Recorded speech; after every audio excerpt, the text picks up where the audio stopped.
up, everyone? Welcome back to Slow Ass Racing. We're kind of excited out around here. We're in the shop today, and as you can see behind me, we got my car in here. We really haven't done a video on my car itself, and kind of showcasing what it is or this and that. It's been in a few little clips of some of the other videos that we've done, but nothing really on the car itself,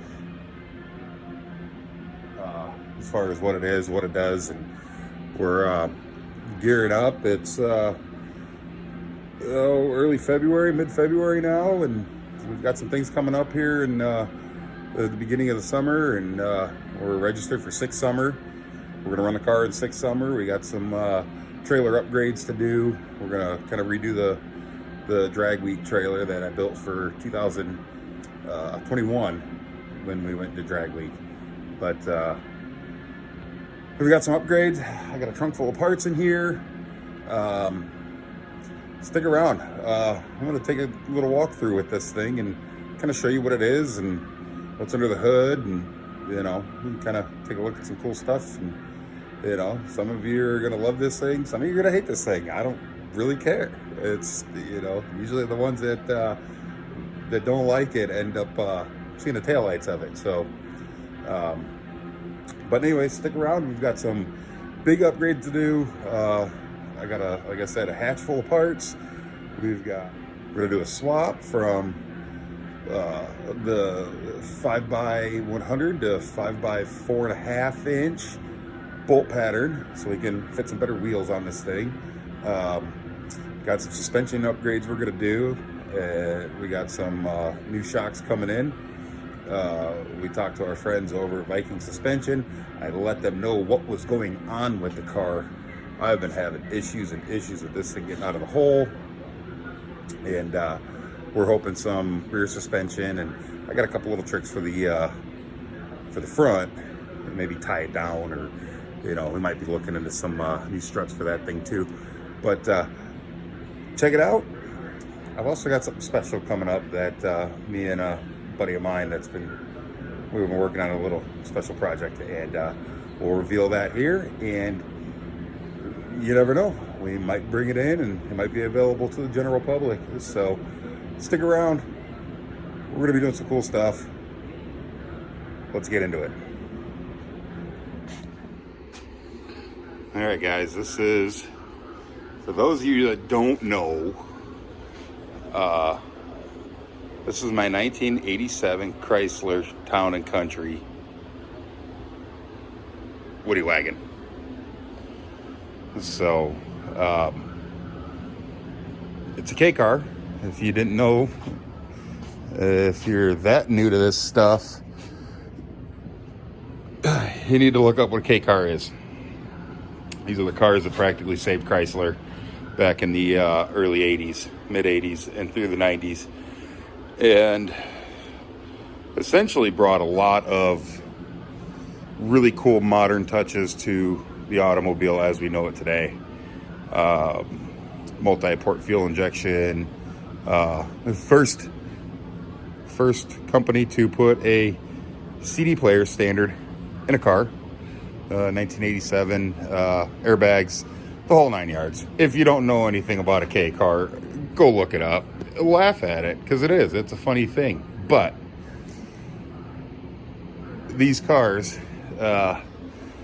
this car would have came with a turbo on it. It would have been a 2.2 liter turbocharged with a non-intercooled setup. It was a draw-through turbo, so the throttle body was in front of the turbocharger, and the turbocharger was essentially integrated in part of the intake manifold. 4 injectors that went right into the intake runners, and it was peppy. You know, they did it for fuel economy. Back in the late 70s, early 80s, there was a gas crisis, and you know, much like there is today. But you know, we get Chrysler just kind of engineered some stuff to kind of get around, and this would have been your little family truckster back then. But the cool thing is it shared the same platform as the Shadows, the Daytonas, the LeBarons, the little spirits, the what else we got? Lancers. So, you know, a lot of the parts were interchangeable. Minivan stuff works on these things too. So, you know, you can kind of beef them up and this and that, or you can take them to the next level. Let me show you what we got going on underneath of here.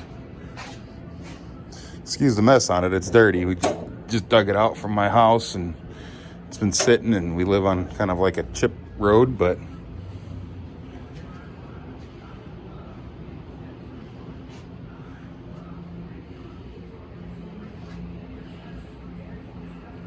this would have been the same configuration of engine, transmission, cylinder head that would have come in this car. However, this is a 2.5 liter single overhead cam. It's got one camshaft there, 8 valve for life. These were little torque motors. The 2.2 liters were known to rev. The 2.5 liter was basically a bigger stroked version of the 2.2 liter. Same block.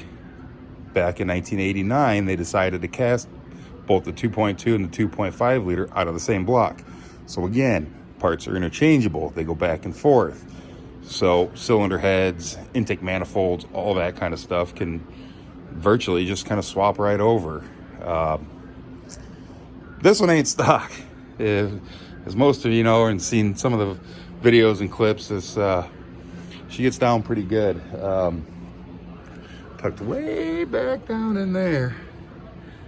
You can see it right there. That's a Precision 55-57 billet wheel. It's on a 63 T3 style exhaust housing, because that's all you need really for a 4-cylinder. And so far, she's been about 26, 27 pounds of boost into this thing, pumping into a big giant front mount intercooler. I might be able to get a better view, probably not. There's a big intercooler in there, so, you know, just believe me. We've got stock intake. Actually, no, that's our friends out in Nebraska, Jeff Mass with Mass Motorsports. He made me that intake. It was it's a factory one piece. Would have come on later model 88, 89, 90, 91 8 valve setup like this. So this one happens to have air intake temperature revision. So this would have been a T2 intake. However, he cut the back of it out, hogs it all out, tapers the runners, opens the runners up really nice, puts a 2 3/4 inch elbow to match up with the 58 millimeter throttle body. That's out of like a 3.8 liter V6 Caravan. So, and then it all matches up with, you know, 2.5 inch pipe all the way through. So it's, you know, it flows. It all this works very well with each other. And so far it's making some decent horsepower. Kind of deciphered that I'm out of fuel. We've got deep down inside of there, you can't really see them, they're all buried.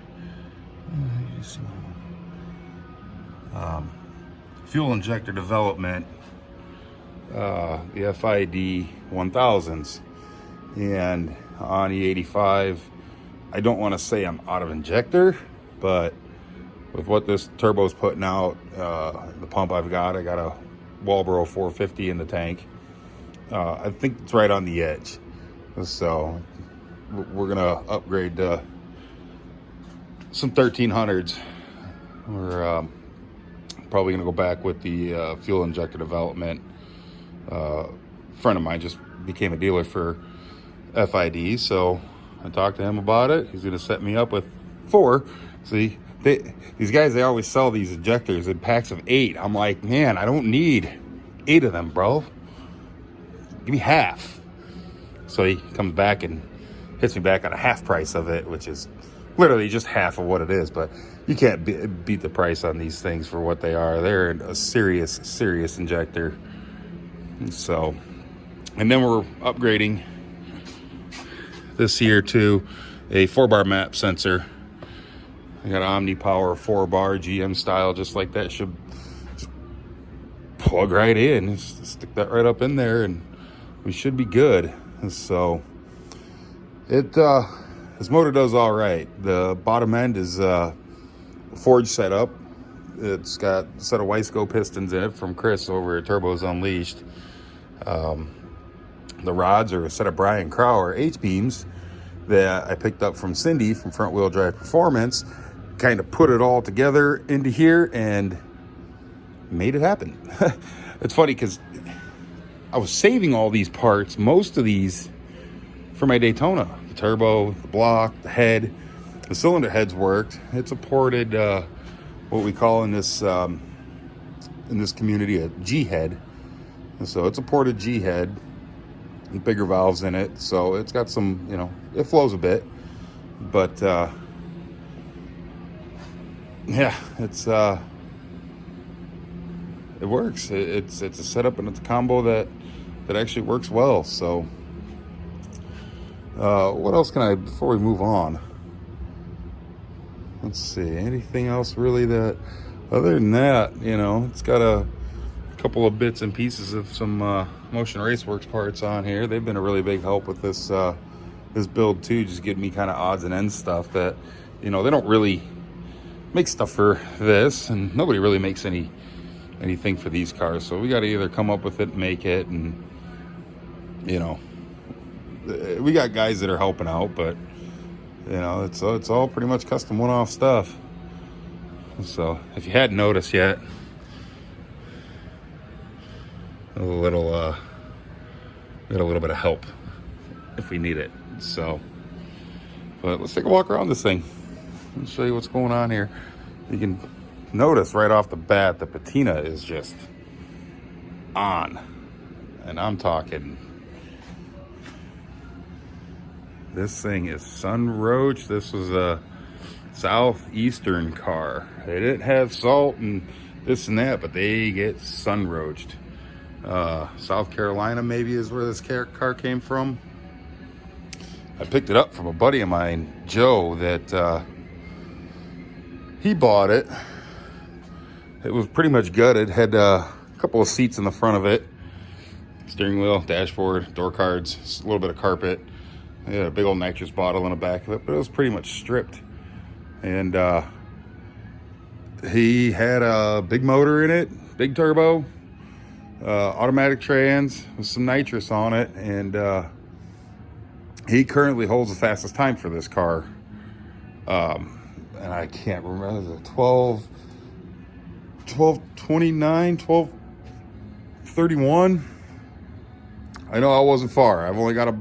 He's only got me by about a tenth in this car. I've gone 12:41 in this car, but mile an hour the hell out of it.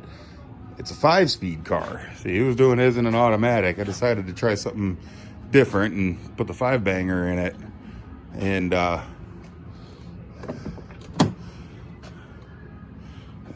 it's got 3 pedals. Actually, it's got 4. So we don't have a handbrake in this thing. This is old school foot brake style.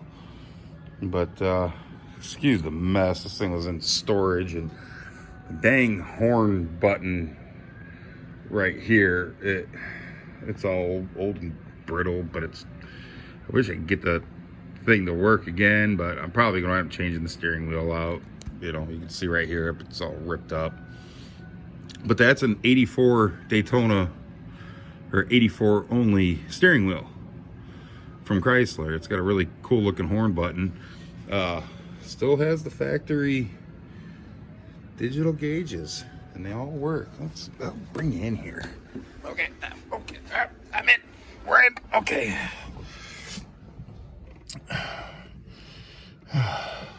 Let's just get that out the way. There.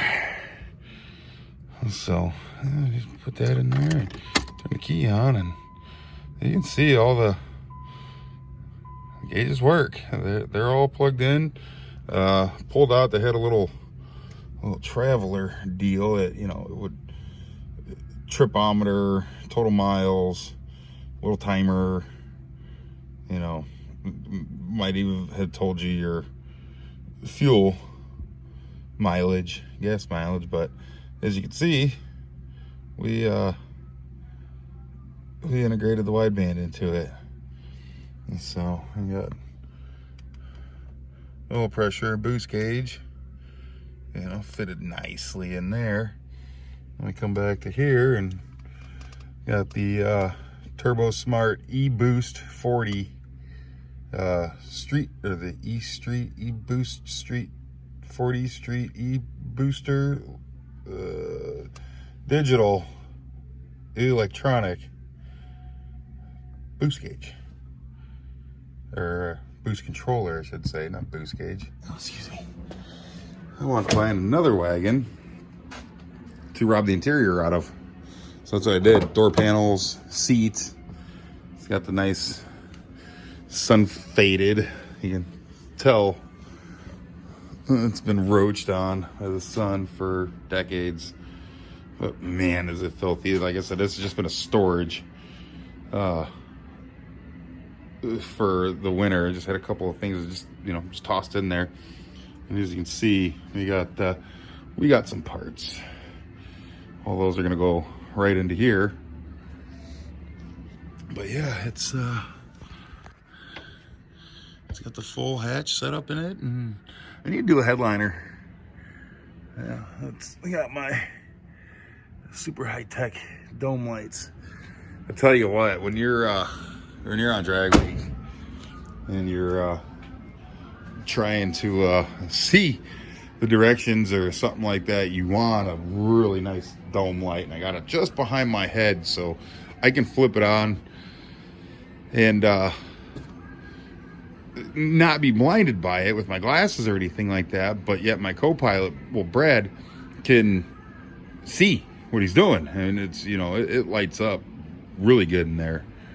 But we're gonna get going on this thing. Like I said, this is gonna be a couple of part episode, I suppose. We're gonna do some rear wheels, front wheels, different bolt pattern. Got some shocks, like I said, from Viking Suspension. We're doing something else too I didn't mention. I got some airbags, some the airlift red airbags that go in the coils, and we're gonna put those into the back. I have my up and down, because currently right now it's got air shocks.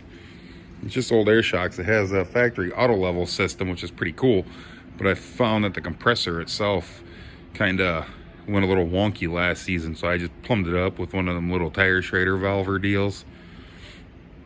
So, and of course the lines, they leak, the fittings are old. The kit that I got all brand new lines. I'm gonna see if I can get a guy, you know, to kind of rebuild on that pump a little bit, see if we can bring it back to life. If not, I was just kind of thinking maybe I could find a 12 volt little air compressor pump that'll, you know, get me to 100 or 120 pounds of pressure. But see if we could wire that into up underneath of the car, is where all the stuff is. The compressor, the little switch, there's a little leveling switch that goes on. So yeah, like I said, stick around, stay tuned. We're gonna get this thing dialed in right.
Well, guys, that's going to do it for this first part. This is just kind of an introduction. We're going to get working on this thing. Don't forget to like and subscribe, guys. We really appreciate it. Thank you for those of you who watch this. Thank you for those of you who have subscribed, liked, wrote comments. Any little thing helps. You know, we're not out here trying to get rich on a YouTube program, but we want to kind of like document what's going on with our stuff. And so, like I said, this is the first time we really did a video on the wagon. Hopefully getting this suspension and wheels and stuff, it's going to be rapid fire. I'll be able to post up, you know, within the next week or so, a couple of update videos, and they probably won't be as long as what these are, but we'll get into it. I'll show you some tech tips for those of you guys who are Turbo Dodge guys, and like I said, stick around. I got something cooking that I think a lot of you guys that are running these cars are gonna like. Hit that button, subscribe, tell your friends, come on out to the tracks. Like I said, a few of us are doing Six Summer in June. I think we're gonna try to go for the ice cream cruise again. Hang out. I'm gonna throw a couple of clips of the car in action. Until next time, we'll see you. Thank you. Thank you.